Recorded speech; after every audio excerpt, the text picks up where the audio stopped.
Сайн байцгаана уу? Актем подкастын ээлж дугаарыг эхэлж байна. Бид өнөөдөр нийтийн тээврийн үйлчилгээний хүртээмж гэсэн сэдвээр ярилцах юм. Зочдоо танилцуулъя. Миний баруун гар талд Ангур Арчаагийн жаргал багш сууж байна. Удирдлагын Актемийн Улсын салбарын техникийн багш, доктор, дэд профессор. Зүүн гар талд маань Гав төмрийн байгальмаа Улаанбаатар хотын доктортой авто зам тээвэр төслийн тээврийн инженер хүн байна. За бидний өнөөдрийн ярилцах сэдвийн дагуу нэг талаас улс судлаач, нөгөө талаас мэргэжлийн оролцож байна. Та хоёртаа цаг зав гарган хүрэлцэн ирсэнд баярлалаа. Миний бие ариун туяа энэ дугаарыг хөтлөх болно. За ингээд сэдв рүүгээ оръё. Энэ дугаараар 3 асуултын дагуу ярилцвал гэж бодож байна. Нэгдүгээрт нь нийслэлдэх нийтийн тээвэр буюу автобусны үйлчилгээний хүртээмж ямар нөхцөлд байна вэ? Хоёр дахь асуулт нь нийтийн тээврийн үйлчилгээнд өнөөдөр ямар асуудал оршиж байна вэ? Судалгаа хийгдсэн байгаа. Судалгааны дүн шинжилгээгээ нэг талаас судлаачийн зүгээс, нөгөө талаас мэргэжлийн хүний зүгээс өөрийн туршлага дээр тулгуурлан юу гэж үзэж байна вэ?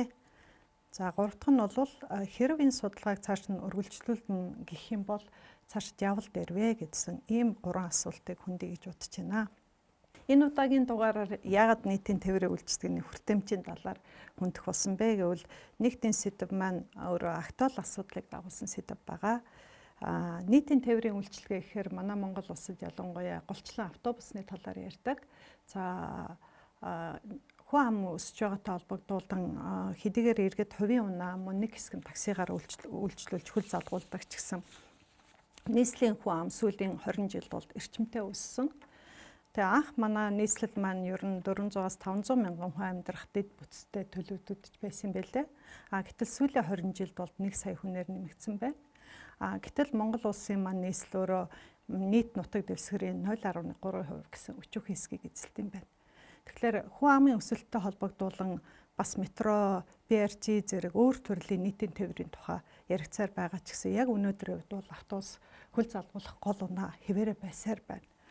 Гэхдээ автобусны үйлчилгээний талаар бол үйлчлүүлж байгаа иргэдийн дийлэнх хувь нь сэтгэл хангалуун биш хүрэлцээгүй байна гэсэн үнэлгээ өгсөн байдаг юм байлаа. Тэгвэл нийтийн тээврийн бодит байдал ямар вэ гэдгийг одоо удирдлагын Актемийн Улсын салбарын тэнхимээс 2024 онд судалгаа явуулж үр дүнгээ нэтгэсэн байна. Тэгэхээр хүртээмж гэж яг юу вэ? Тэгээд яаж судалваа? Манад яг энэ чиглэлээр өмнө судалгаа хийгдэж исэн болов уу? Одоогийн судалгаа юугаар ялгаатай вэ гэдэг талаар жаргал багшаас тайлбар танилцуулах хүсэж байна. За сайн байна. Та бүхэн өдрийн амгалан гэлтэй. За тухайн үйлчилгээний одоо хүртээмжийг бол сүүлийн үед бид нар нэлээд анхаарчтай ялангуяа төрийн үйлчилгээ одоо иргэдэд хүртээмжтэй чанартай байхын тулд юун дээр анхаарах вэ судалж байна. За нийтийн тээврийн үйлчилгээний хувьд бол хүрэлцээтэй байдаг 3 бүлэг юмнаас байна. Нэгдүгээрт нь яг энэ үйлчилгээ авах юм боломж одоо хүчин чадал нь байгаа мó гүн. За хоёрдугаарт нь бол одоо үйлчилгээ авах яг боломж нь байна. Хүн яваад очиход тэр үйлчилгээ нь байна уу? Гуравдугаарт нь бол одоо хэрэглэгчд одоо тийм аятаа таатай байна уу гэж. За эхний дээр одоо үйлчилгээний одоо хүрэлцээтэй байдал нь хүчин чадлын хүрэлцээ гэж. Энэ дээр одоо нийт чиглэл болон тухайн нэг чиглэлд хэдэн одоо автобус явж байгаа, зогсоолын доо ямар байна, зорчигчийн маршрут ямар байна, мөн одоо чиглэлийн одоо урсгалууд ер нь ямар хүмүүс одоо зорчигдох юм бэ гэдгийг судалдаг. Энэ цаана яах вэ гэхээр нийт одоо тухайн хотын зорчигчийн эрэлт ямар байна, нийлүүлэлт ямар байна гэдэг.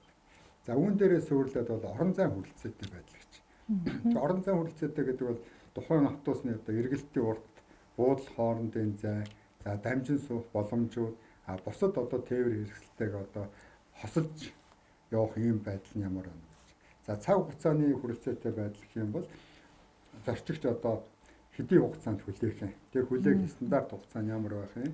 Ер нь стандарт хугацаанаас зөвж ийнү буюу мөн одоо цаг хугацаан дээр манай улсын хувьд бол сар улирал 7 хоногийн одоо хэмнэлд байгаа. Тэгэхээр улирлын одоо ялгаатай байдлыг одоо тооцох шаардлага гарч ирдэг. За мөн одоо мэдээллийн хүрэлцээтэй байдал, автобусны одоо шугам, чиглэлийн мэдээллүүд, хаана ямар автобус хэдийд ирэхийн, зогсохын тэгээд энэ нь одоо мөн автобусанд суугаа явж байхад мэдээлэх байдлууд орж идэг юм багц байгаа. Дараагийн нөгөө яг үйлчилгээг ингээд сая бол ингээд автобус хэрэглэгч хоёрын уулзж байгаа тэнцвэр байсан бол үйлчилгээ авах гэдэг нь автобусанд орсны дараа яг автобус маань өөрөө дулаахан тэгээ тогтоо сандалтай байна уу гэдэг орчных нь тодорхойлдог юм зүйл байна. Үүний дараа явах вөхөр аюулгүй байдлаагч.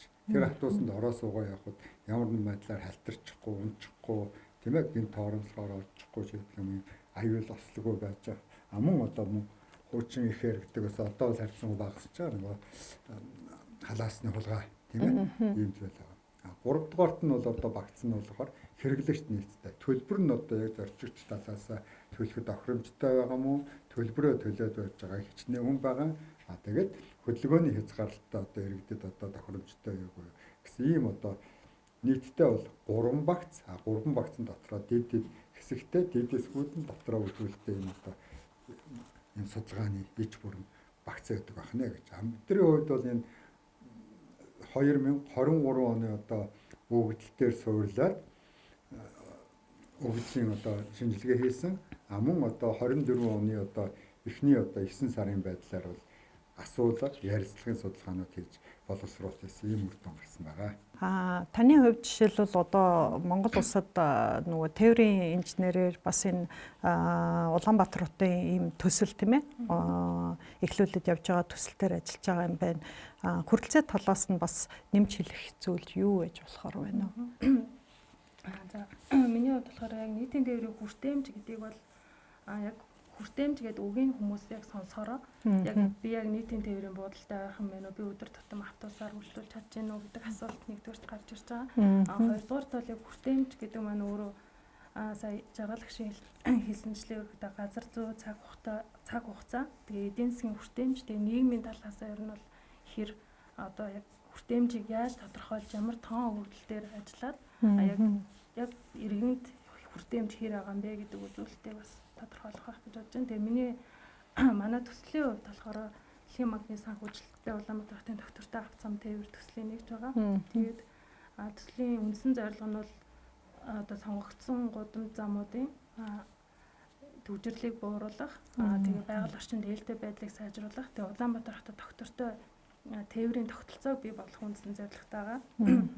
Тэгэхээр нийтийн тээврийн чиглэлээр мөн тодорхой хэмжээний судалгаанууд хийгдээд яг явж байгаа. Тэгээ яг судалгаа маань өөрөө эцэлэгдэг байгаа учраас мөн олон улсын зөвлөхийн багууд ерөнхийдөө ажиллаа явж байгаа. Тэгээд хүртээмж дээр нэмж яг миний яг мэрэгжил талаас хэлэх зүйл нь болохоор яг тоон шинжилгээгээр гаргах. Тэгээ нэгдүгürt яг Улаанбаатар хотын нийт хүн амын хэдэн хувь нь автобусны бодлоос хэдэн метрийн зайд амьдарч байгаа вэ гэдэг бас сонирхолтой судалгаа энэ олон улсын судалгаануудаас хараад үзэхээр тэр бас өгөгдлүүд яг хүн ам газар нутагтыг харьцуулаад тэр бас их чухал үзүүлэлт юм байна гэж ойлгож байгаа. Яг ингээд нийтийн тээвэр суухыг хүсээд байдаг.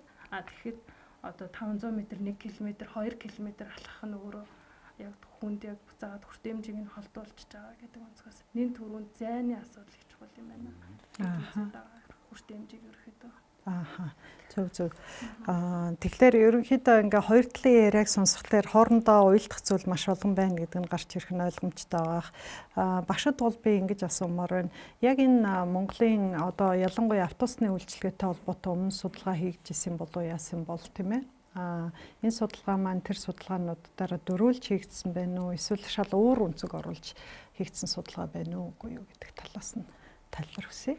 За өмнө одоо бол нийтийн тээврийн газар болон одоо энэ чиглэлийн судлаачид бол манай одоо Монгол улс Улаанбаатар хотын хэмжээний бол 10 гаруй судалгаа хийгдсэн байна. За энд бол одоо зам талаас нь, төвчрэл талаас нь, за яг тэр нийтийн тээврийн одоо маршрут оновчлол талаас нь гэсэн ийм судалгаанууд хийгдсэн байгаа. Яг тэр үйлчилгээний хүртээмж гэдэг талаас нь судалсан судалгаа бол харьцангуй ховор байгаа. Энэ хүртээмжийг судлах гэдэг нь бол судалгааны арга зүй ойлгох талаас харьцангуй шинэ. Бид нар үйлчилгээний чанар гэж яриад.